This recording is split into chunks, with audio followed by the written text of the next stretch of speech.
It's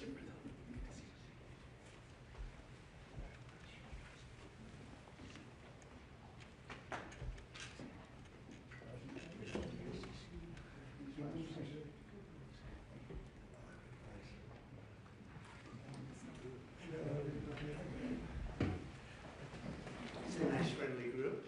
Lovely. Well, we're in a very good mood. We just had the highest poll numbers I've ever had. Ever.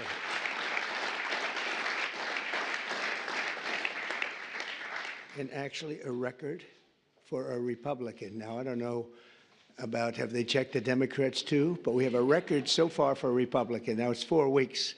We have a lot of weeks to go. We want to finish that way, right? But I just want to thank everybody because you've been really amazing. The job you've done has been incredible in terms of this 4-week period. It's been a very somewhat historic 4 weeks, and we have a couple of things in the works. We're negotiating with Russia, Ukraine, trying to get that horrible situation over with. It's terrible. It's just so terrible. I see pictures that you fortunately don't get to see. You don't want to see them. And that is a killing field. You have young soldiers being killed, thousands a week, and we got to get it over with. It's bad for Russia, and it's bad for Ukraine, and it's bad for us on a humanitarian basis. I've had very good talks with Putin, and I've had not such good talks with Ukraine. They don't have any cards, but they play it tough.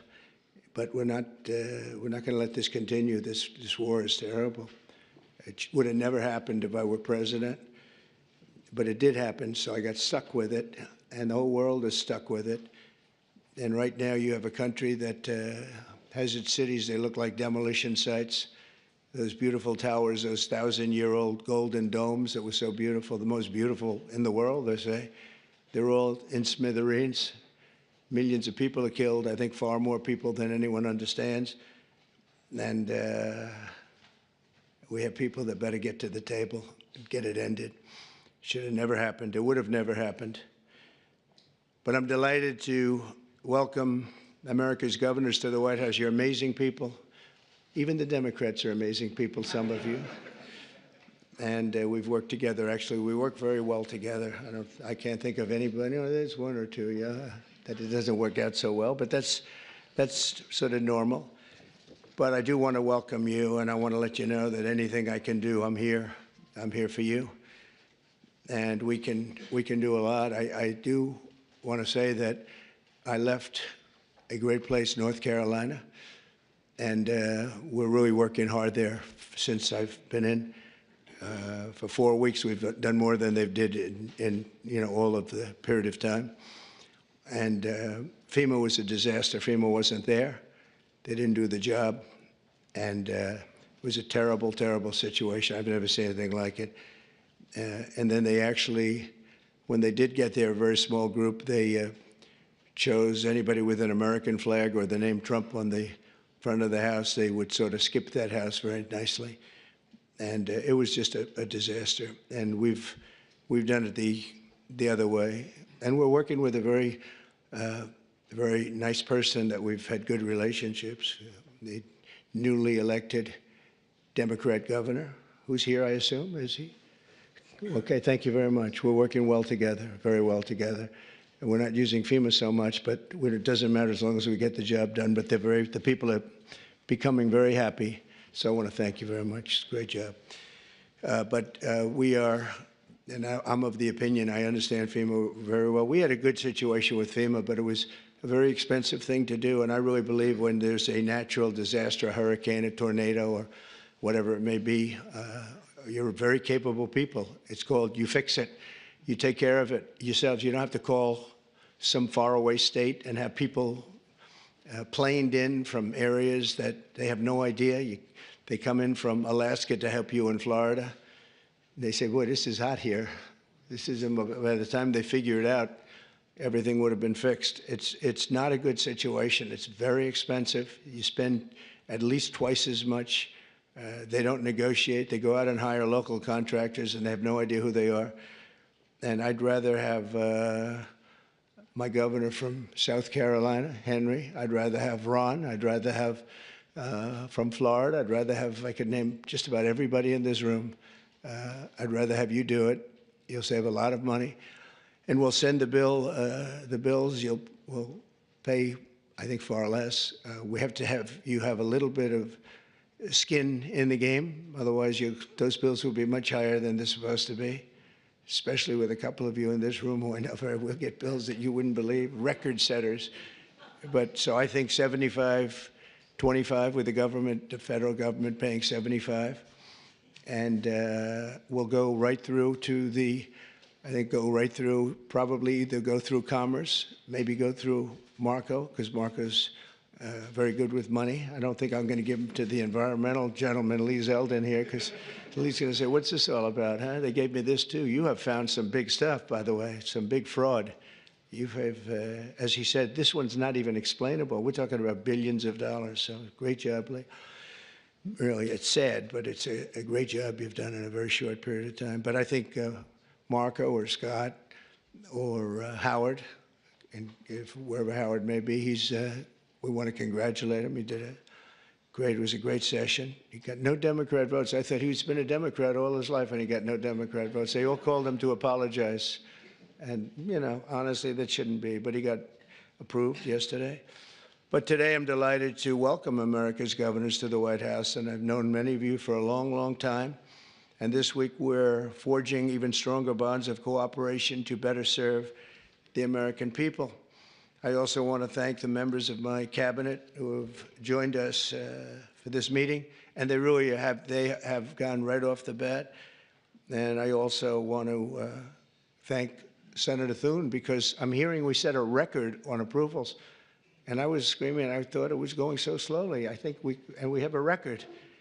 So I apologize to anybody I screamed at.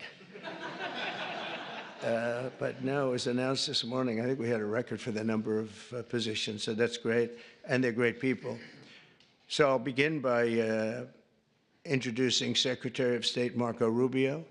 He scares me because he got 99 votes. So that's either unbelievably good, because he's an incredible diplomat and therefore he's Secretary of State and you couldn't have picked it, or I'm a little nervous about you, Marco. And the only vote he didn't get was our vice president, who couldn't vote because he had just left. So you got 100%. But it really says something. I think it says working together. It's an amazing tribute, I think. I'll let you know about it. I'll let you know about it in about 2 years, everybody. Marco's been great, and he's been in some big meetings with people at the highest level of states that we would say, states meaning other countries that we would have said wouldn't have dealt so well, but they're dealing very well. You have a great group of people with Steve Witkoff and Michael Waltz, and we're making amazing progress. I mean, we've made more progress on that situation, which is Ukraine, than they have in 3 years. Again, it's so sad that it began, but we're also working very hard in the Middle East. Another one that wouldn't have happened, we would never have had, you wouldn't have had October 7th. They had no money. Iran was broke. We had sanctions up on Iran that nobody's ever seen before. They were literally broke, and they were not giving any money to Hezbollah, to Hamas. And how about Hamas yesterday with the babies? How about that? You know, we're going to take that. We're going to continue to take that. I don't think so. But I want to just thank you, Marco, for doing a great job. And Scott, you also. Scott went all the way to Ukraine. I said, don't do it. That's why they have telephones. But look, it's always better to meet in person. But I just didn't feel that it was good. And it was dangerous. You saw things on that train ride that you didn't like, I understand. You know, it's a pretty dangerous ride, a long ride. How long was that?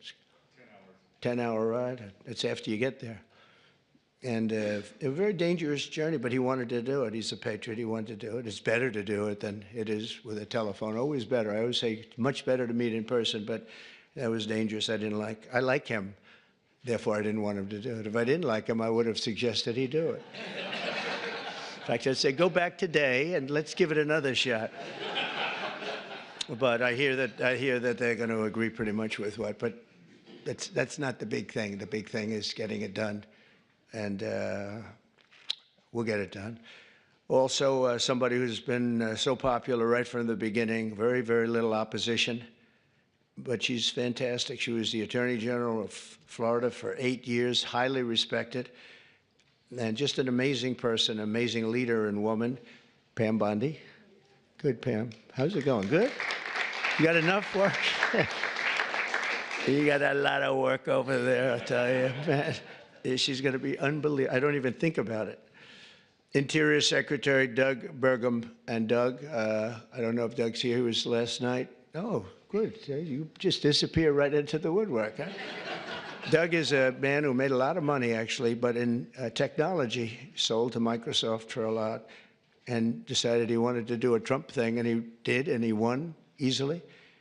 And he became a great governor of North Dakota, and really good. And he was all of a sudden thrown into the oil business, right? And he took that to a level that nobody ever thought possible. The job you've done there has been amazing. And I watched he ran. Then I said, I like that guy. He was one of the few that didn't hit me. He was after my position, but he never said anything bad about me. I said, okay, that's one checklist that we have good. You know, it's one of the ones. But he was an amazing governor, and he really became an expert on energy. And when I was with him, I realized I wanted him someplace. I didn't know exactly where, but I thought it would be the Department of Energy. I kept talking because the state has done so well. And I said, look, I want you to just hold it, and I want to put you there. He said, sir, I have somebody much better than me on energy. Who? Chris Wright. I said, who the hell is Chris Wright? He said, is Chris here? I don't even know. Is Chris here? Hello, Chris. Boy, am I giving him some build-ups. I did the same thing last night. But he's the top guy in the whole, they say, on the planet for energy, in all forms of energy. Even clean, beautiful coal that we're going to be using like Germany does now. They're opening up a plant a week. And they're opening up in China more than, somebody told me, 2 plants a week, you know, but we're supposed to use the wind, which doesn't work. Doesn't work from a practical standpoint. But I just want to welcome you because you had the greatest man. When he said, you're probably the only man, because I know Doug, he's got a big ego. And you're the only man I've actually heard him say something. He said, he's so much better than me on energy, he's better than anybody. And so we made a move, and you gave up a tremendous position to do this. And we want to thank you, but we have to get going because when we bring the energy costs down, we have more energy than anybody in the world. We just didn't use it. Can you imagine? Biden set us up in Venezuela instead of taking ours, so that we go to Venezuela where they'd have very heavy stuff. And we have the best stuff in the world. We have more liquid gold, and it's really great liquid gold, too. We have more under our feet than anybody else. But we went to Venezuela to buy oil instead of taking it from our own land and, you know, drilling a little hole in the ground. About how big is that hole? About a foot? About a foot, yeah.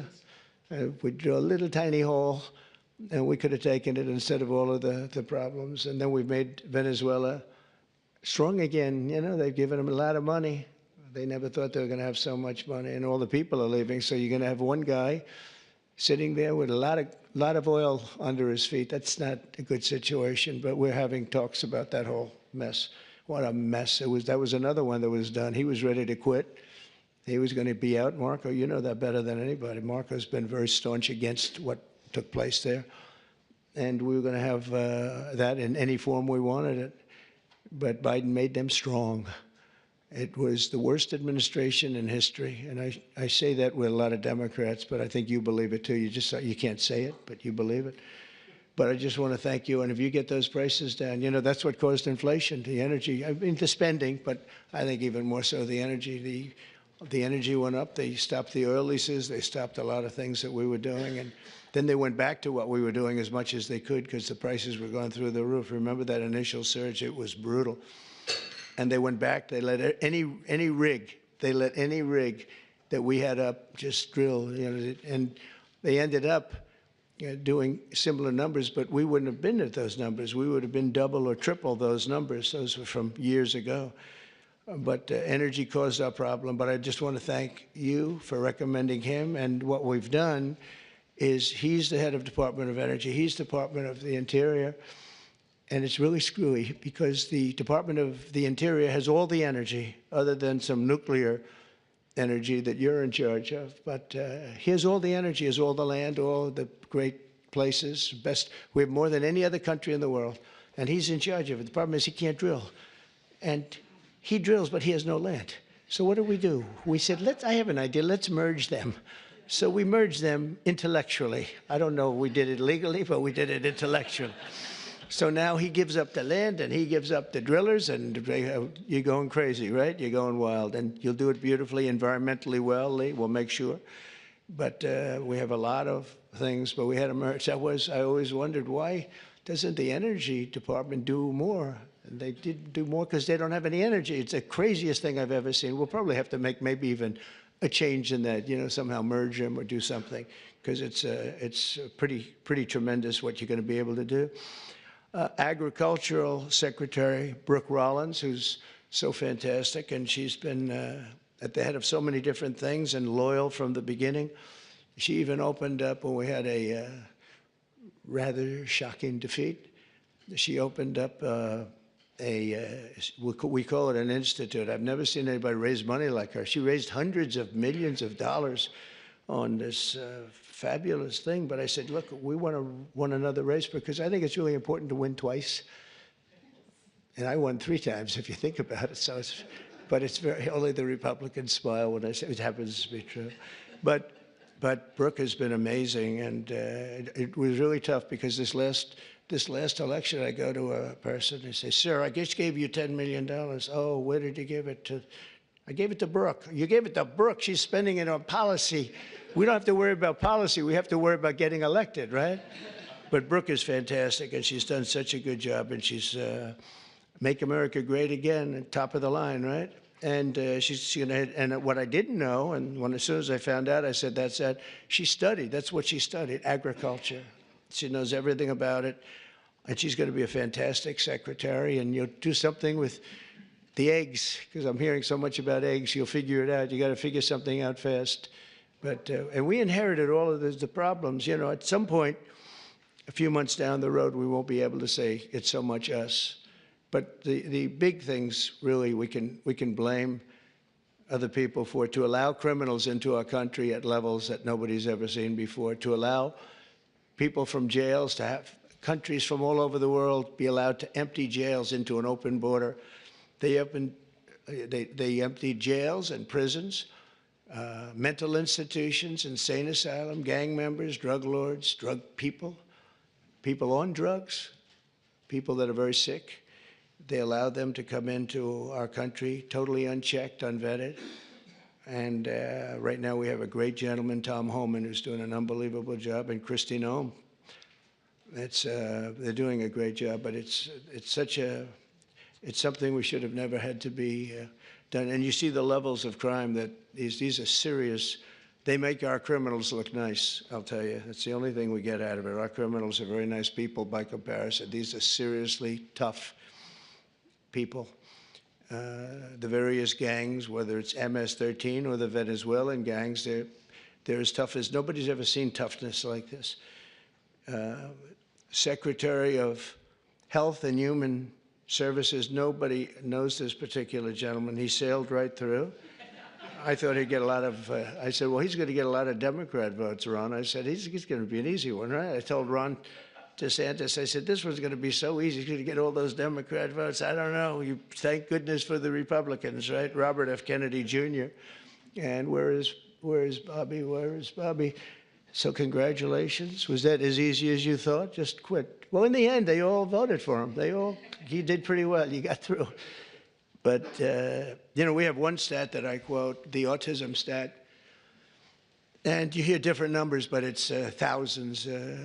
They say between 10 and 20,000. So if you go back 15 years ago, we had like nobody. It was 1 in 20,000.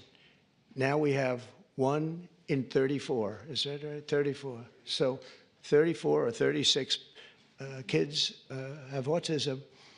And if you go back, I guess 18 years, that whenever that was done, it was 1 in 20,000. So we got from 20,000 to 34, 36. That's unbelievable. So there's something wrong. There's something wrong. We've done something wrong. There's something, you're going to figure it out. Maybe it's a spray that we spray all over the place that nobody else does. Other countries don't. The Pennsylvania Dutch, they don't do anything, and they're amazingly healthy.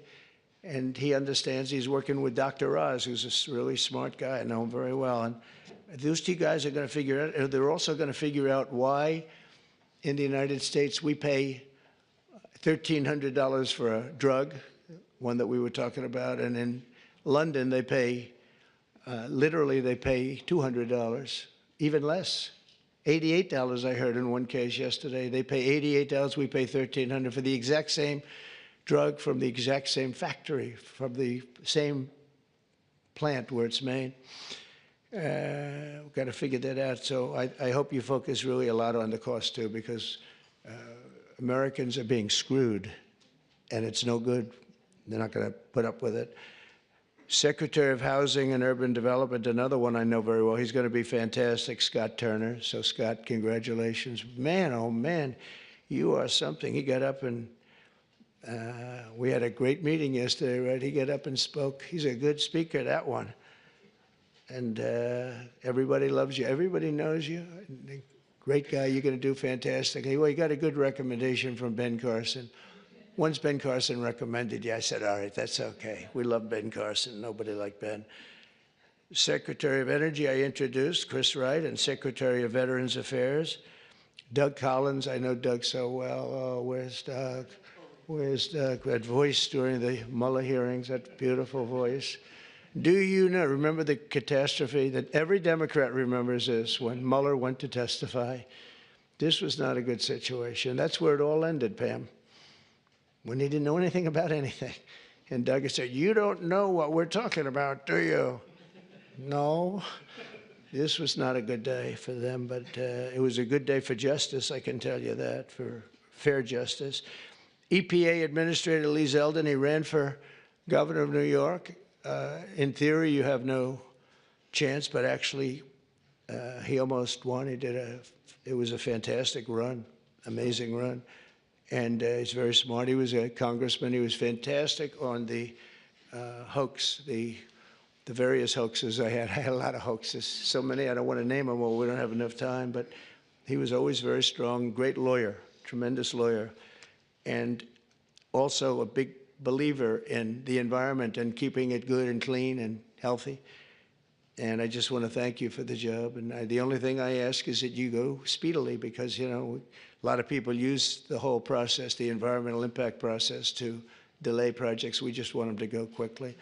And you can get the same answer in a matter of months as opposed to a matter of years. I feel so strongly, because people are coming in with tremendous amounts of money. I have been spoken to by yesterday I had Tim Cook in the office from Apple. He's investing hundreds of billions of dollars. I don't know. I hope he's announced it. Hope I didn't announce this, but what the hell? All I do is tell the truth. That's what he told me. Now he has to do it, right? So it's good. But he's investing hundreds of billions of dollars, and others too. We're going to have a lot of chip makers coming in, a lot of automakers coming in. They stopped 2 plants in Mexico. They were under construction, starting construction. They just stopped them. They're going to build here instead because they don't want to pay the tariffs. The tariffs are amazing. It's good. I got myself in a lot of trouble. I said it's my favorite word in the dictionary, the word tariff. It's such a beautiful word. And the fake news killed me. They said, what about love? What about God? What about family? And they said, I'm in trouble. I said, so now it's my 4th favorite word. I say, love, God, family. A couple of others I could add in there too, but it's my 4th favorite word. So, and OMB Director Russell Vogt, thank you, Russell. You're going to be incredible. I know he took some hits, but I know how good he is, how honest he is, and he's fantastic with the numbers. And you're seeing these numbers coming out with the theft, right? And it's tremendous fraud, waste, and abuse, and all 3 of them. But I think the fraud is really the biggest. I think you're going to see it. You come out as soon as you can, I think, with your numbers. but because they're not explainable. They're not explainable. So I just, Russell, do a great job, that's all. SBA administrator, small business. Now, small business is really big business. It's actually one of the biggest banks in the world. It sounds a little bit like, oh, small, little business. It is a massive, it is one big sucker, right? And Kelly Loeffler's here, so she's going to be incredible. And she's got an incredible husband, Jeff, who's one of the most important people in the world of finance. And he knows. He owns a thing called the New York Stock Exchange, so that's not so bad, right? And you have natural experience, but I think you're going to do great. And there's a lot of fraud in there from the past, you know, with all the money that was handed out. It was, you know, billions and billions of dollars. Director of National Intelligence, Tulsi Gabbard. Where's Tulsi? Is she here? Hi, Tulsi. I haven't really seen you. Good luck. Do well. Have fun. We built a building. The building cost like $12 billion. The building is loaded up with intelligence. Lots of luck figuring it out, right? Good. It was, he was treated pretty rough for a person that's an incredible patriot. We've all known that. So it's nice that you're sitting with Bobby, because you two, you went through a lot. But you know what? You're going to be stars. And over the past month, our new administration has taken unrelenting action to fix every single disaster that we inherited, and we inherited a lot of them, the border being, I think it's the most difficult one of all. The rest we can get fixed, including foreign countries that are doing things that they shouldn't be doing. And one of the reasons that we won the election by so much, because we won it in everywhere. We won the popular vote. We won the 7 swing states, all 7 by a lot.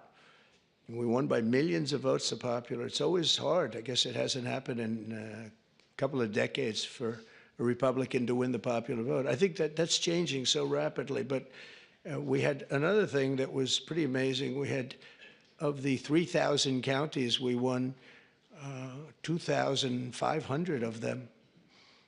And the Democrats won 500. It's a lot. They've never seen anything like it. It would actually, you would have thought that the numbers would even be much higher. When you win 2,500 counties to 500 counties, that's, when you look at the map, you've all seen the map, the one that got certified and came out just recently. It's like almost totally red. And it's my honor. We're going to just work it out. But we've really become the party of common sense, and I think it's important. I think it's important for the Democrats' common sense too. We're going to deal with you, and we're going to deal on a common sense basis. And I know a lot of you agree with a lot of the things. I don't know, sometimes you're not allowed to say it, unfortunately, but I think we'll be all better off if everybody says it. That includes Republicans saying the right things.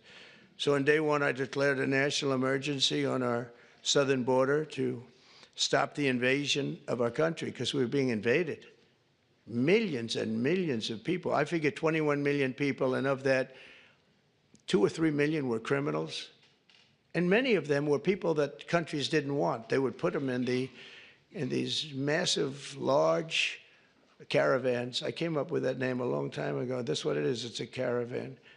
And these are people, in many cases, they might not be criminals, but they're people that the country didn't want. They didn't work. They didn't. They needed help all the time, or they needed assistance, or whatever. Our country's got a lot of people in it right now. And we're going to make sure that everybody's treated fairly, but we got to change it. It's the most difficult problem, I think. Additionally, the heroes of ICE have been really hunting down the really bad ones, and we are going, they're incredible people, ICE. They were being shunned by Biden. They were being mocked. And let me tell you, these are tough men and women. But they're tough. They'll see like a MS-13 band of thugs out on Long Island, and they'll bring up the paddy wagons. They get in, and they'll say, no, one of them, 2 of them, killed 2 young girls in Long Island. For some reason, they like Long Island. MS-13 loves Long Island. I don't know what that's all about. But 2 young girls walking to school, 16 years old. In the morning, they were accosted by a group of MS-13 thugs, and they don't use guns as much. They use knives. They like using knives, and they cut them up, cut them into pieces.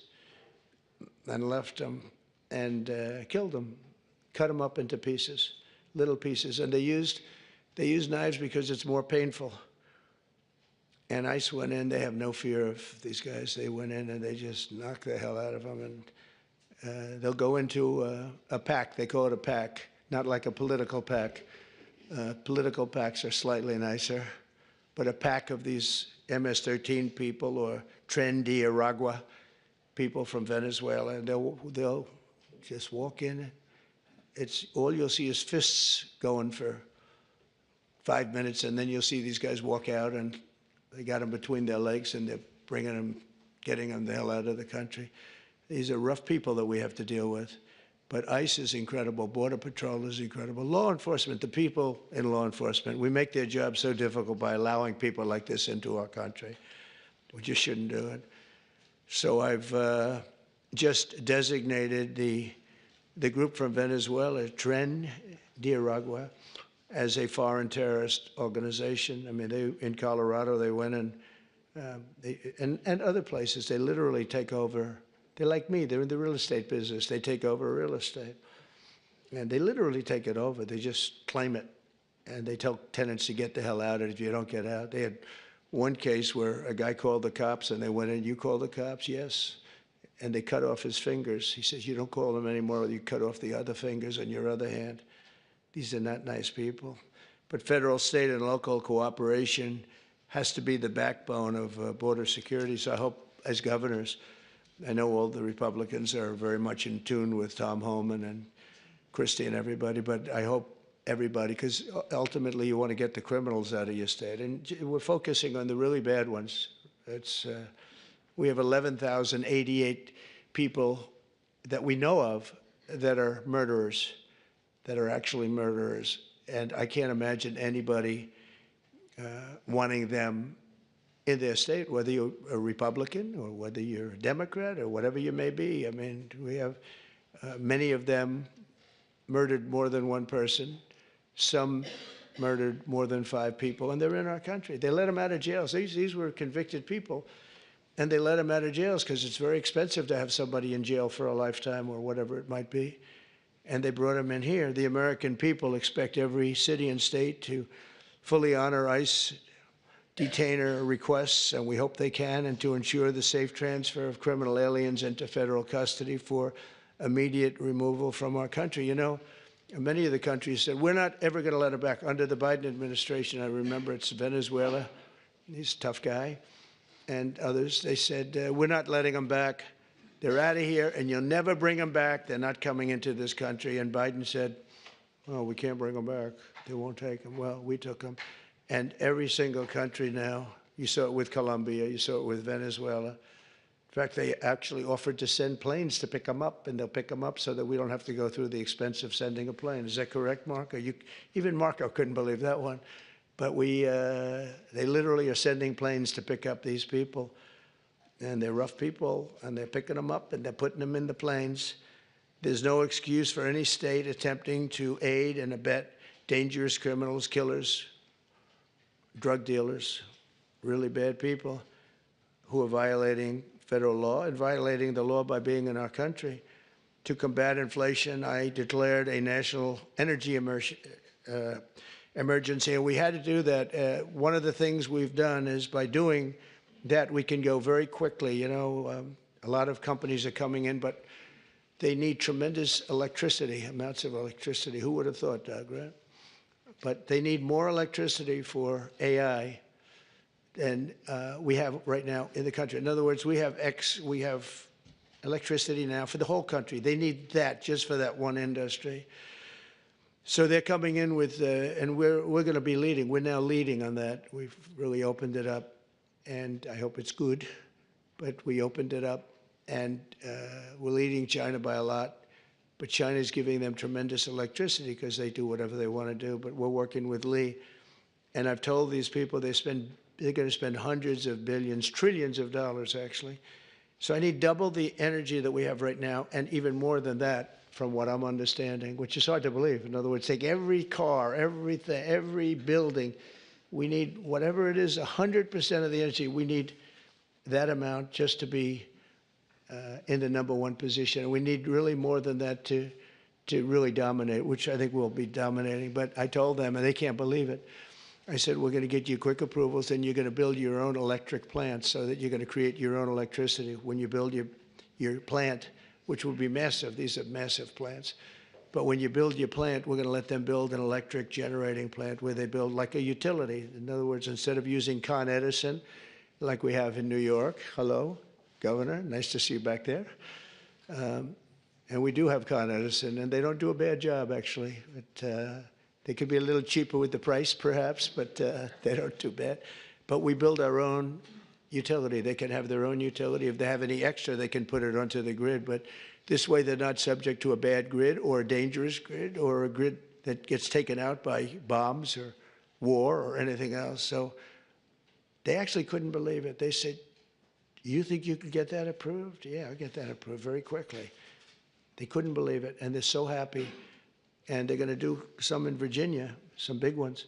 But we're going to go, and this way, it's really a self-service. They just have this massive building with a large electric generating facility that'll be powered by natural gas, mostly. Some will use coal, some will use nuclear, clean coal. I only say clean coal, but some will use nuclear. They have their right to do it. None will use wind, because wind doesn't work.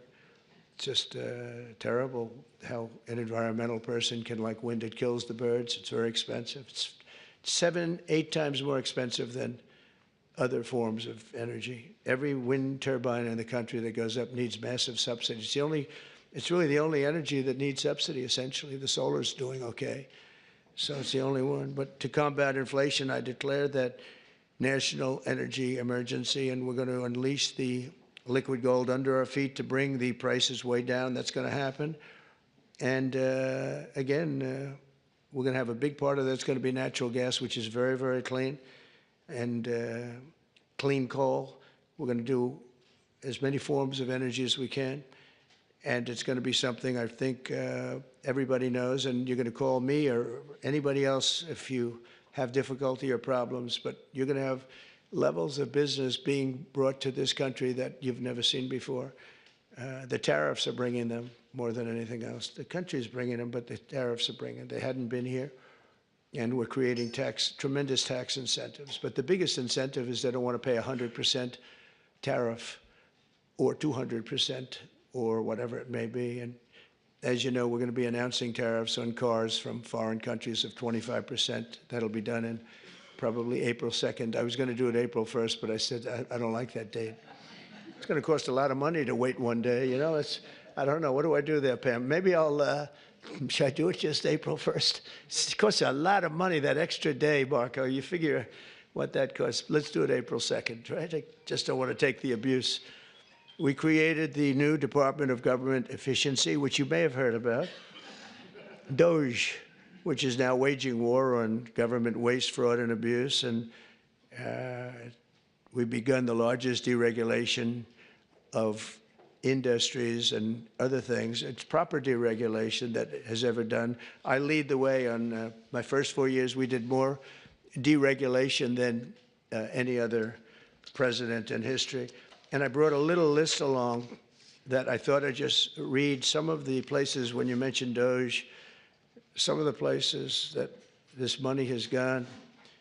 And these are the ones that I feel I could read. There are some that are so nasty and dirty and horrible that I don't want to really read them because I assume they have television on. I have a guarantee they do. I let the press in today because we have nothing to hide, right? It's much better. They said, do you want to let the press in? I said, why not? You think Biden would do that? I don't think so. $520 million was given for a consultant to do ESG, that's environmental, social, and governance investments in Africa. $520 million, $25 million to promote biodiversity, conservation, and social responsibility behavior in the country of Colombia. $25 million, $40 million to improve the social and economic inclusion of sedentary migrants. They have no place in particular they were thinking of. There is no location. The money was sent out, but they have no idea where it's going. $42 million for social and behavior changes in Uganda, and $10 million for Mozambique medical male circumcision. People that want to be or have to be circumcised in Mozambique. $14 million for improving public procurement in Serbia. $486 million to a consortium for elections and political process strengthening, which $22 million was for inclusive participatory political process in Moldova. And $21 million going to my friend, Prime Minister Modi in India, for voter turnout. We're giving $21 million for voter turnout in India. What about us? I want voter turnout too, Governor. $29 million to strengthen the political landscape in Bangladesh. Went to a firm that nobody ever heard of. Got $29 million. They got a check. Can you imagine you have a little firm, you get 10,000 here, 10,000 there. And then we get $29 million from the United States government. There are 2 people working in that firm. 2 people. I think they're very happy.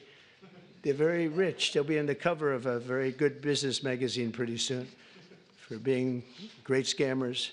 $20 million for fiscal federalism, and $19 million for biodiversity in Nepal, and $47 million also for improving learning outcomes in Asia. Asia got a lot of money. $50 million plus another $50 million for condoms for Hamas. They gave $50 million, and it worked out so well, they gave another $50 million a little bit later. Condoms, $100 million for Hamas. And we're also uncovering outrageous incompetence and fraud in the Social Security, and I read this last night, so Governor, you're going to be bored hearing this, but you know, you never get bored because it's not possible to even believe it. So if you live 100 years, it's a long time, but let's assume that they had millions and millions of people living, because they have like 10 million people in the Social Security living. But let's go over 100. So now you're more than 100 years old. We have 4.7 million Social Security numbers, people from the age of 100 to 109. So if you're 100 to 109, we have 4.7 million people on our Social Security rolls, right? That's a lot of people. I knew one guy was 100. The great Lenny Litwin, he was a builder in Manhattan. He lived to 103. You knew him. He was one of the greatest builders. He was so happy. The reason he lived, he loved building. He'd build a building a year, right? Never had a problem. You knew Lenny Litwin, I would think, Governor, right? He was a great guy and got along with everybody. He got along with Democrats, Republicans. Everybody loved Lenny. When he died, it was a bad day for New York, I'll tell you. He was a great guy. But he lived to 103, 104 because he just loved his business. He was designing a new building at 103, and that was the end of it. He didn't quite get the design finished. But you had 3.6 million people aged 110, substantially older than good old Lenny. From 110 to 119, you have 3.6. These are the people on the rolls. Now we're looking to see whether or not they've been paid, because if they've been paid, then you're just using those numbers to take out the money, all the money that's paid to those people. 3.47 million people from the age of 120 to 129. 3.9 million people aged 130 to 139. 3.5 million people aged 140 years old to 149 years old. I think this is the case for Pam. I think I might give you this, Pam, just you can have it. In fact, I will. 1.3 million from age 150. There's 1.3 million people, they're saying, are alive and receiving Social Security. Now, that's the only thing we're checking. Are they receiving it? Because if they're receiving it, that makes it much worse. If they're not receiving it, that just makes it incompetent. They shouldn't be on the rolls. And the only thing good about this is that when we take all these people off the rolls, and we have tremendous fraud underneath, with people that are 80 and 60 and 50 and everything else, but this is really incredible. 1.3 million from 150 to 159, and over 130,000 people are on the rolls of Social Security over the age of 160 years old, including 1,039 people between the ages of 220 and 229. So we have, think of that, we have 1,039 people who are 220 years old, to 229. We have one person at 240 years old, and here's the beauty of them all. We have one person at 360, which is strange because the country is 250. So it's been there 110 years older than the country. Here, Pam, you better take a look at this. That's much better for you than for me. Now the question is, are they getting paid? Because somebody maybe is getting paid. Yeah, I have a feeling you were. I said, what a convenient thing. This is so nice. We created this department, DOGE, and the kind of numbers are incredible. It could be $500 billion, but it could be $1 trillion. It could be even $1.5 trillion. We're going to find out. I mean, I'm actually going with Elon, and Elon is doing a really good job. And I said, who are these people that travel? We call them the Dogers. And I said, what are they? He said, they're generally young people with extremely high IQs who are very good with computers, because you have to be good with computers. So when one of these scammers talks and tries to tell them why it's perfect, they said, no, it doesn't work that way. You know, it's very hard to talk them out of something when they have you. But we're actually going to Fort Knox because I want to see, do we have the gold? Do we still have whatever it is, tons of gold? I hope we do. Wouldn't that be disappointing? Fort Knox. You grow up hearing about Fort Knox. You can't get in. You can't even see it. Nobody sees it. You go there and the place is dry. Would that be terrible? There's another one. Maybe you should go with us to that one. But we're going to go in there pretty soon. They're going to open the doors to Fort Knox. If any governor would like to go with us, well, good. You want to go with us on that one, Ron? That could be good. Could be interesting. Can you imagine if we open it up and there's no gold? Well, I think there will be. For one reason, it's really heavy. You know, you steal or borrow gold, you got to be strong. So it's not like other things. But we're looking at everything. We have the largest deregulation campaign in history, and we are, again, I did more than anybody, but this blows it away. And for one, every time we put in a new regulation, we're not allowed to put it in unless we terminate 10 old regulations. So it's 1 in 10. We did 1 in 7 in my last administration. And the problem is some of them were put back, foolishly put back. There was no reason for them.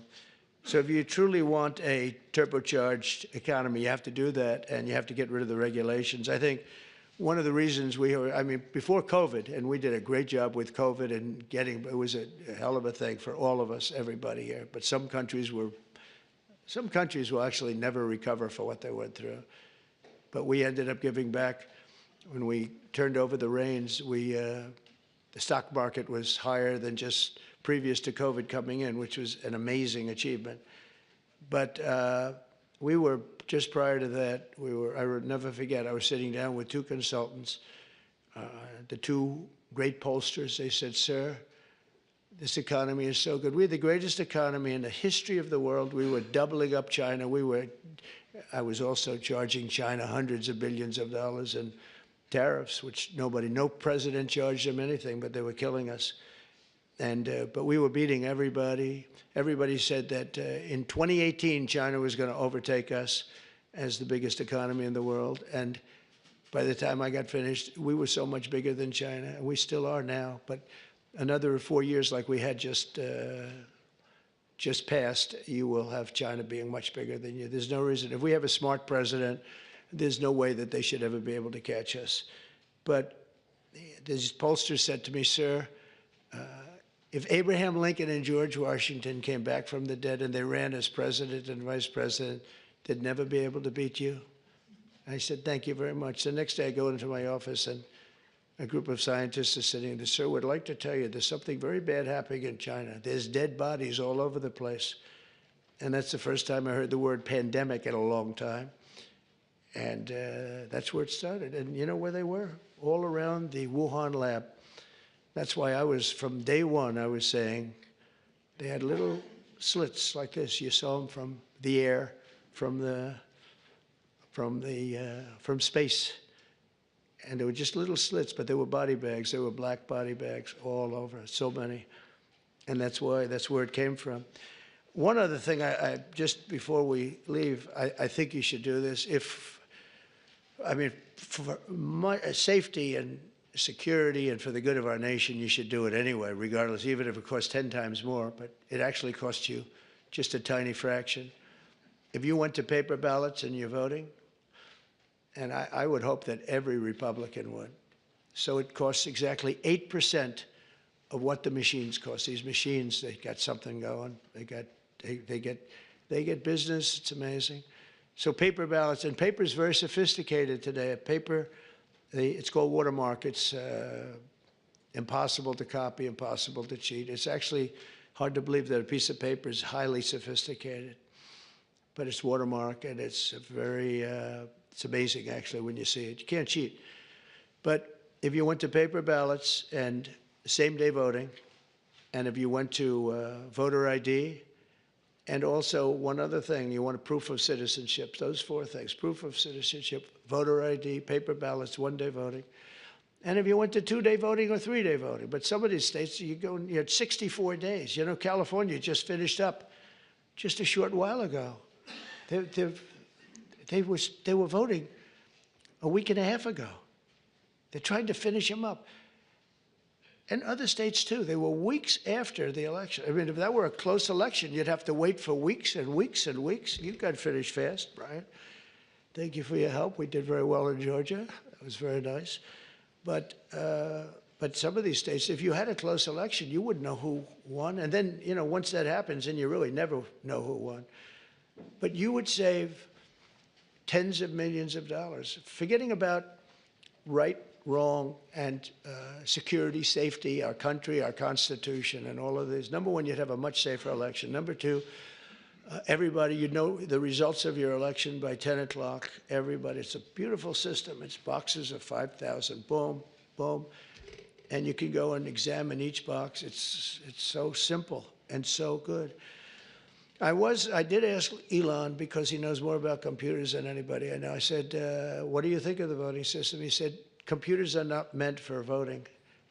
It's just not a good, it's too many transactions taking place too quickly. It's just not, he said, honestly, and I've gone to the best people, the smartest computer minds from MIT, from others. My uncle was a professor for 41 years at MIT, and a brilliant guy, and I got to know a lot of the people up there. And they will tell you that the most secure way that you can secure the election, and probably the fastest way, because there can be very little hanky-panky, is paper ballots. Can you believe it? So I hope, Sarah, that certainly the Republican governors, but if you want to save a lot of money, you go to paper ballots. It'll cost you 8% of what the costs are now. And that's based on a good deal for machines. And then when you go through the days and weeks and months of waiting, France had mail-in ballots. Anytime you have mail-in ballots, you're going to have fraud, without question. And France had it, and they went back to paper ballots. And I saw their election, and their election was over at 9 o'clock, and their numbers came in at 10:05. And there were no complaints. There was no, they had a winner, they had a loser, 39 million votes, and it was done. We're one of the only people that has now mail-in voting, one of the only countries that has mail-in voting. Remember Jimmy Carter when he did a commission, and I think they had Scoop Jackson, they had some, at the time, big senators, and their conclusion was, if you have mail-in voting, you're going to have massive fraud. And we had it in New York with the congressional race. Remember the congressional race? It took them forever like 6 months later, they declared, who was it, Jerry Nadler or somebody? They declared him the winner, 6 months later. But it was somebody. Oh, no, it was the woman, the congressman. I won't mention her name. But she won. But she didn't win, and it was really very sad to see that whole thing. Democrat, that was a Democrat and a Democrat. That was a primary, but they had the mail-in voting. It's just a disaster. So it's very, very expensive. If you want to save money, if you really believe that the computers work, which they don't, but if you want to save a lot of money, all you have to do is go to paper ballots, and you'll be cutting it down by millions and millions of dollars. So America will take off like a rocket ship. You're going to see things. It's so great for the governors. And Democrat governors are going to have, you're going to get the benefit of this. You're going to be opening up plants, and you're going to be, I hope we have enough people. We're going to and we want people to come into our country, by the way, I do, but they have to come in legally. So we need people in the country, but they have to come in legally. 2 weeks ago, I signed an executive order banning men from playing in women's sports. Many Democrats are fighting me on that. I hope you continue, because you'll never win another race. And it's just crazy. If you look at what happened with the boxing, if you look at what happened with the weightlifting numbers, where a record that hadn't been broken for 19 years got shattered. But, they put up an eighth of an ounce here, an eighth of an ounce there, and it's 218 pounds or whatever, a lot. And hadn't been broken in 19 years. And then a guy walks up who transitioned. He transitioned, and he knocked out that record by about 100 pounds. That will be a record not going to be broken again in a long. So we put a ban on it, and to protect women. I mean, the women, if you watch the Olympics, you had 2 transitioned people that were fighting in the women's boxing. They have women's boxing category. And if you saw that, it was brutal. What happened to the Italian woman was a really good boxer. After one punch, she said, no more, no more. I've never been hit. It was a left. It was not even it was just a left jab. She got hit so hard, she said, I can't do it. They forced her to go out. No, go out again. You'll do it. Goes out again, gets hit again. No, that's it. She didn't want to die, and it's crazy. But the NCAA has complied immediately, by the way. That's good. But I understand Maine. Is Maine here, the governor of Maine? Well, are you not going to comply with it? I'm complying with state and federal laws. We are the federal law. Well, you better do it. You better do it, because you're not going to get any federal funding at all if you don't. And by the way, your population, even though it's somewhat liberal, although I did very well there, your population doesn't want men playing in women's sports. So you better comply, because otherwise you're not getting any federal funding. See you in court. Every state, good, I'll see you in court. I look forward to that. That should be a real easy one. And enjoy your life after governor, because I don't think you'll be in elected politics. Every state has a responsibility to comply with Title IX. They have an obligation, a legal obligation, and we'll be enforcing aggressively, and we're going to be protecting our citizens. We're going to protect. So just to end, this administration has been fighting for parents' rights and universal school choice. We want to do something that I think many people in this room want, and even if you don't, I think you do want it, but you might not be able to say it. We want to move the schools back to the states, so that Iowa and South Carolina and Georgia and all these states can run your own school system. And you'll do a fantastic job, Kim. You're going to do great. I mean, I use your example because you're so much into the education, done a great job with school choice, and you'll do your school choice. That'll be the easy thing. But we want to get it back, take it away. So just some stats. So at last, it's usually we're 38, 39, or 40 out of 40. They take the 40, I guess, biggest, most important, whatever it might be, but 40 countries. And we were 38, 38, 39, and congratulations, but 2 months ago, 3 months ago, we hit number 40. So we were last in terms of education in the world. And we were first in another category, though. We were first in cost per pupil. So we spend much more. And by the way, second wasn't even close. So you have Norway, Sweden, Denmark, Finland, China. So there goes the big country theory, right? They have 1.4. They're rated number 5. That's a little bit scary, isn't it? But they're all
Nothing be worse than that, Sarah, huh?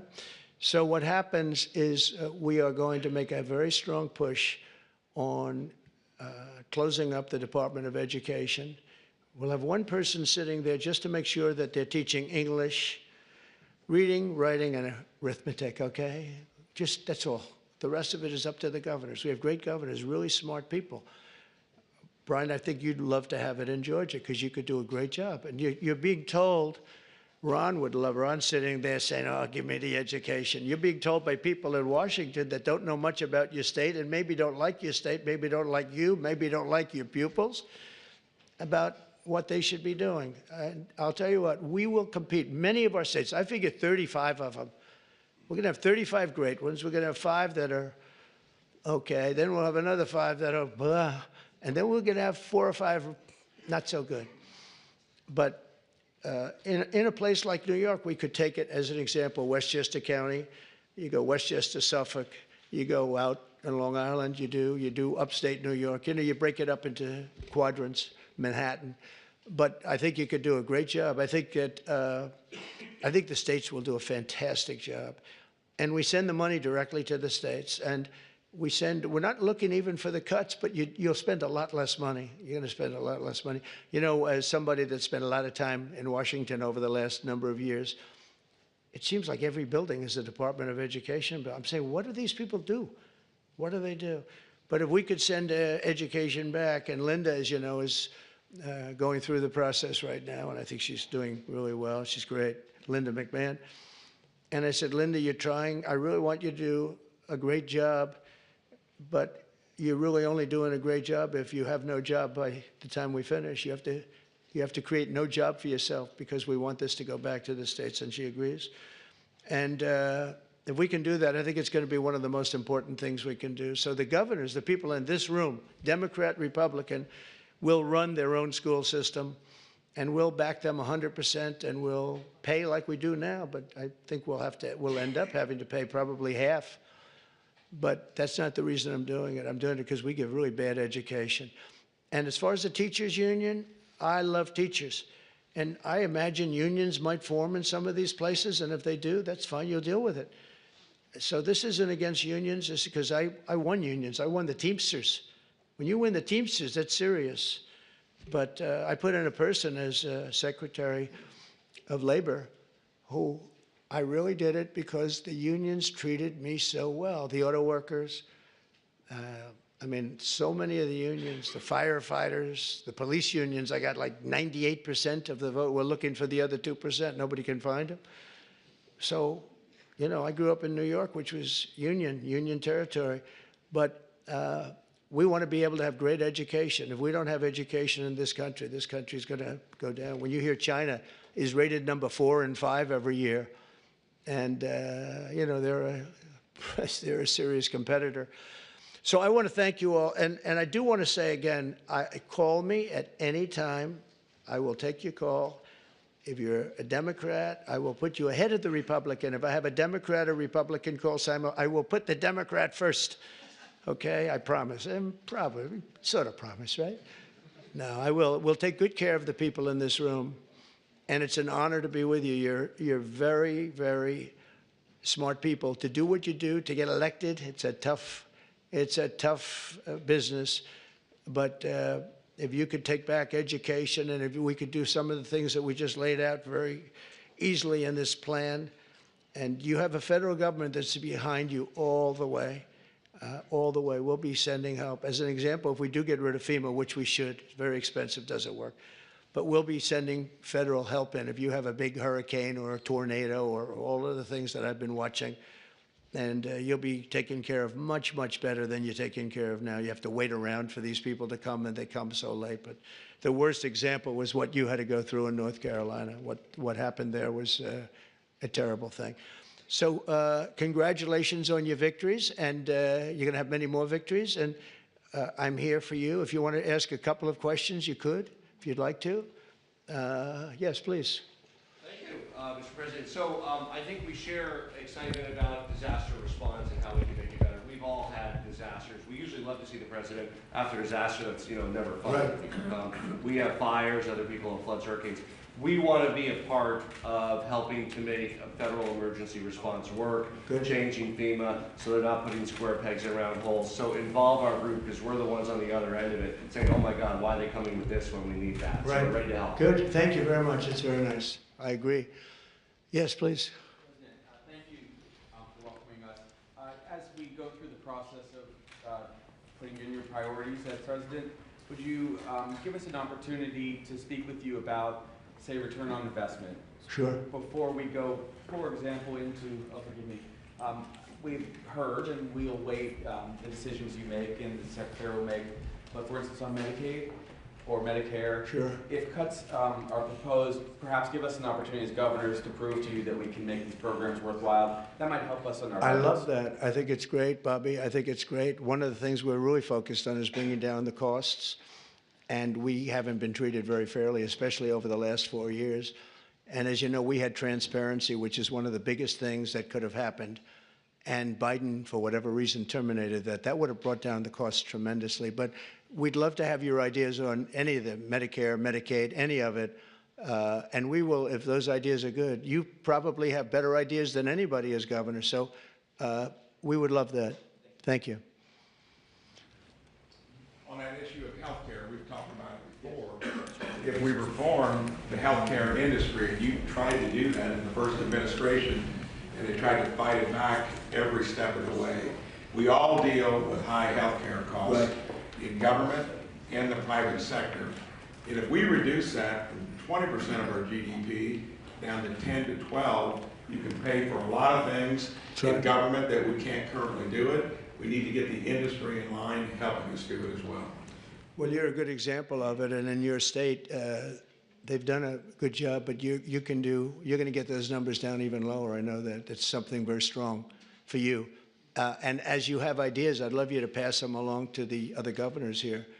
But there are some states that have done a really, really good job with that, and we are totally open to suggestions, right? Thank you.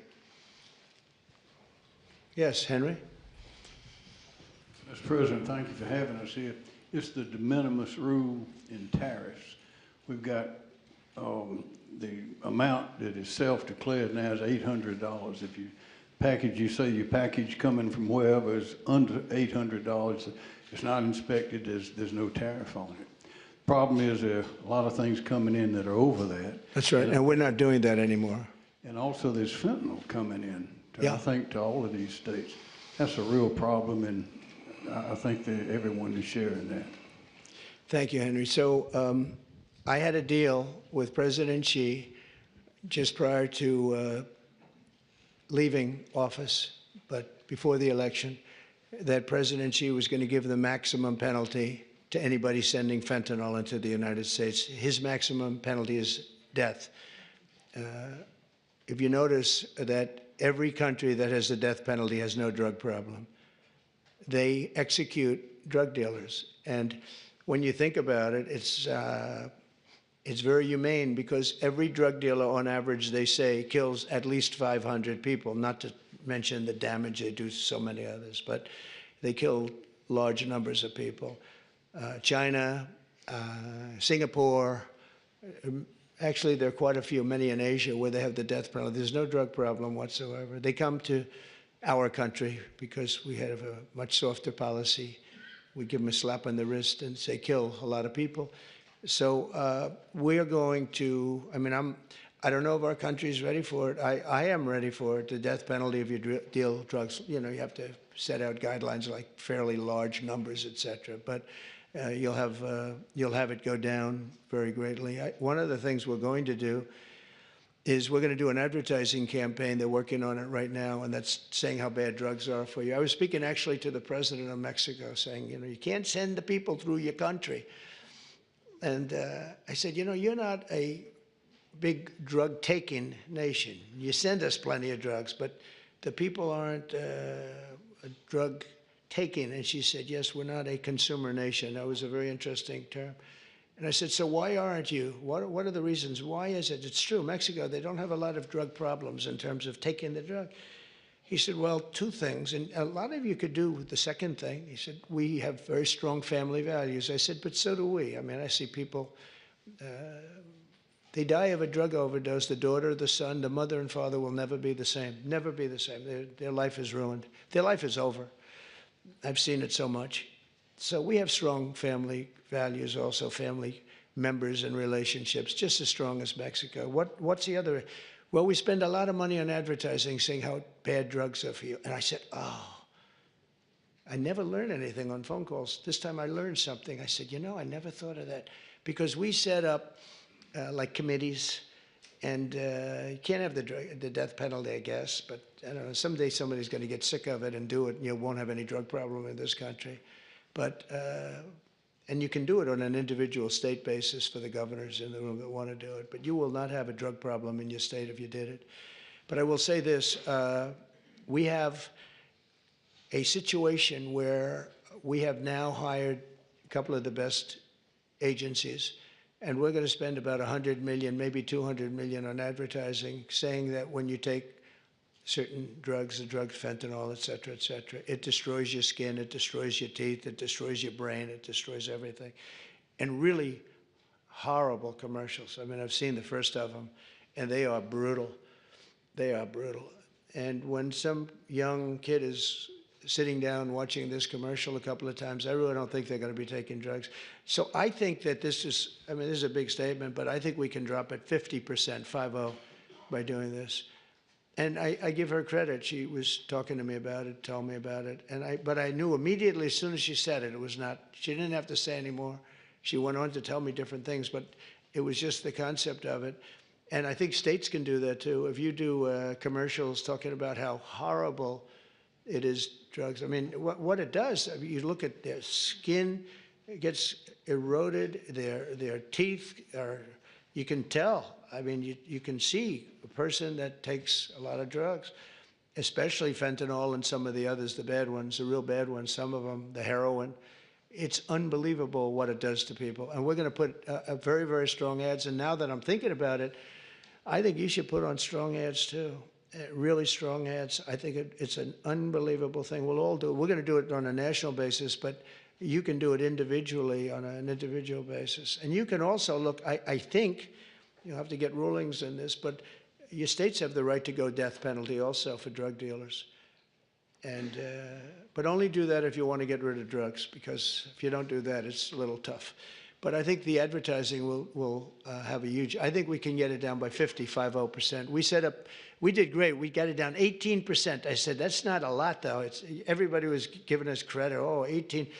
And 18% to me, we set up committees with the First Lady of the United States on a blue ribbon committee. But they didn't know too much about El Chapo and the various people that we're talking about. It's a smart group of people. But I'll tell you what, the advertising could be unbelievable. And I hope the states do it. You're not talking about a lot of money. You're talking about peanuts, actually. I mean, with $50 million, you could just cover the state. And if you did that, and I'm going to do it, I think we can get drugs way down. I think we can get it down by 50% when you see it. I've seen some of the ads. It's, man, if a person looks at the ads that I saw, they're not going to be taking drugs. So good question. Thank you, Henry, very much. How about we'll do one more? Yes, please. Thank you so much for having us. Thank you. As we've talked as governors, we implement a lot of the social welfare programs, whether it's Medicaid or job training or rental assistance. Each one has different requirements that create cliffs and benefits that make it hard for people to recover. Things as simple as work requirements for able-bodied adults. If we could synchronize across TANF, Medicaid, work programs. Let's make it a trampoline to get people back on their feet instead of a hammock they climb down. I think it's great. I think if you could get together and work together, you'd bring down costs just on that basis. I think it would be really great. Did you want? Go ahead, please. Mr. President, I want to just say thank you. Two words a lot of times we don't say. Thank you for your extraordinary leadership, your courage, all that you do. And just so you know, even in the state of Nebraska, you're inspiring Nebraskans to get comfortable being uncomfortable, to stand up for what we believe in: faith, family, hard work, the American dream. Stand up and talk about the common sense. So we're incredibly grateful. Thank you, Governor. Thank you very much. I appreciate it. Thank you. Thank you very much, everyone. Thank you.